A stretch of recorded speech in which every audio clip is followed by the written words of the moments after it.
Hey guys, what is up? My name is Jim, aka Dr. Cellini, and on today's episode, I thought I would go through some breaking news in the veterinary world and talk about some recent findings, both with the research studies and just some discussions that are going on in and amongst the veterinary community. If you can please like and subscribe my channel, I would greatly appreciate it. Trying to grow this channel as much as I can, and the goal here being to educate and inform as much as possible. Also, I really like to talk trash about radiology because it's the easiest specialty by far, both in human and veterinary medicine. All right, let's get started.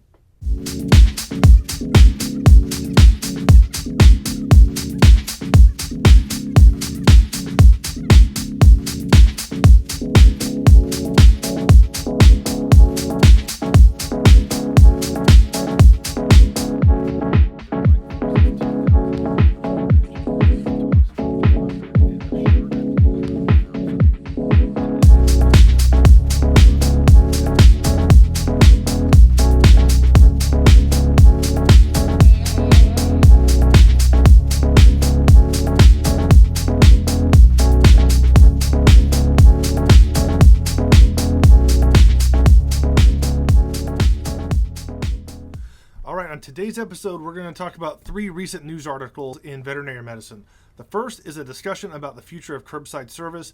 Ever since the onset of COVID and the pandemic, veterinary clinics have switched to a curbside model where owners don't come into the hospital anymore. And this is now kind of being thought of as sometimes being a permanent change.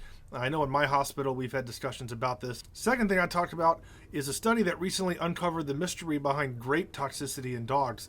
This also has generated a lot of debate amongst veterinarians for decades now.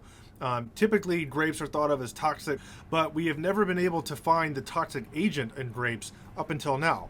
So I'll go through that as well. And then finally, I'll touch on the very relevant topic of COVID-19 in pets. All right, so there was an article recently out of the AHA journal that talked about the hot topic of curbside service. So curbside service was implemented due to the COVID pandemic. I think every vet hospital pretty much does this, everyone that I've heard of and seen and worked in since the pandemic started. Basically, the big question now is, are vet clinics going to continue with a curbside model or are they not? So some of the pros of curbside service mainly revolve around efficiency. You can see a lot more pets and you can more quickly get them in and evaluated. It also helps the owners because the owners don't necessarily have to stay. They can drop off their pet and they can go about their day and do some errands and get some other things done and be more productive while their pet is with us in the hospital. So it can be a win-win. The frustrating part of it is that kind of speaks to the pros a little bit, which is that you can't form relationships. You can't see the person in front of you. And I know for me, in the last year, I haven't met a single person that I've done treatments on or run diagnostic tests on. It's kind of weird that I don't know what anybody looks like as far as my clients. So that's a very unique feeling. I've never dealt with that before. But at the end of the day, I think there's a trade-off because I've been able to see so many more pets and help them that I think it balances out overall. So I think ultimately what each individual hospital is going to have to decide is it right for them? Do their clientele appreciate it? Does their staff appreciate it? Is their staff comfortable with curbside, or do they want to go back to the old days, pre-COVID, if you will? So it'll be interesting to see how hospitals navigate this new choice going forward. In other news, a long-standing toxicology mystery in veterinary medicine appears to have been solved. Grapes and raisins, too, have known to be a toxic agent in dogs. They oftentimes will develop renal failure or kidney failure when they ingest grapes or raisins. But the problem is not every dog who ingests grapes or raisins will develop kidney issues. And we also didn't know until now what the actual toxic agent was. So recently, doctors with the Animal Poison Control Center evaluated a dog who had ingested a large amount of Play-Doh. Now, typically, Play-Doh causes a very high sodium in dogs, what we call hypernatremia. And that's because there's just a lot of sodium in Play-Doh. But this dog did not have a high sodium when they consulted on it. It did show what we call azotemia, or markedly elevated kidney values. So his blood work showed that his kidneys were failing rather than his sodium building up in his body. So what they theorized is that because the recipe for the specific Play-Doh that this dog ingested contained a compound called tartaric acid, which is a very common way to make Play-Doh from home. You can find recipes for this online. And we know tartaric acid in dogs can cause kidney failure. They then theorize, hey, let's look and see if grapes have a lot of tartaric acid. Lo and behold, they do. So what we now suspect is that the actual reason for grape and raisin toxicity in dogs is because these fruits contain a large amount of tartaric acid.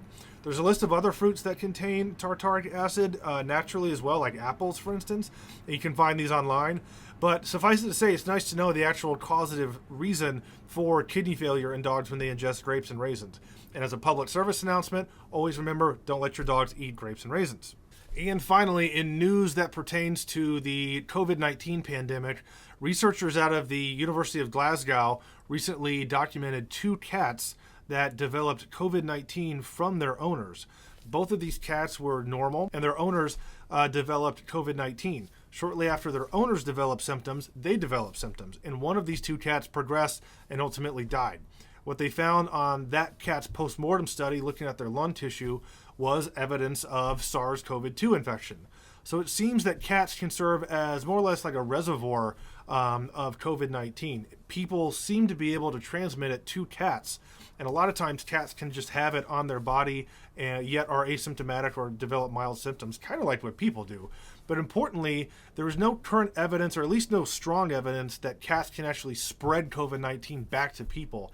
It seems to be a one-way street where people have it, they can transmit it to cats, and cats can have it either asymptomatically or develop symptoms. But there doesn't seem to be a backwards transmission back to us, which is good. Overall, though, I think it speaks to the larger issue of needing more research to see whether or not COVID-19 truly is a problem both in cats and dogs and other species. There's been a lot of work done on this, but the virus COVID-19 has only been around a little bit, so it's hard to say what exactly is the potential in these different species.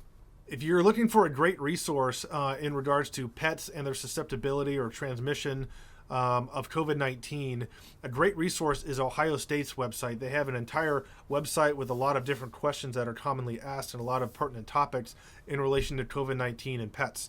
I'll provide the link in the description below.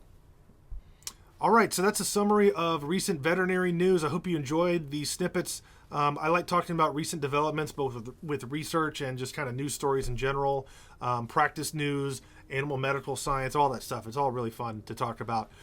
Feel free to hit the like and subscribe button, leave a comment below, and I'll see you next time. Thank you.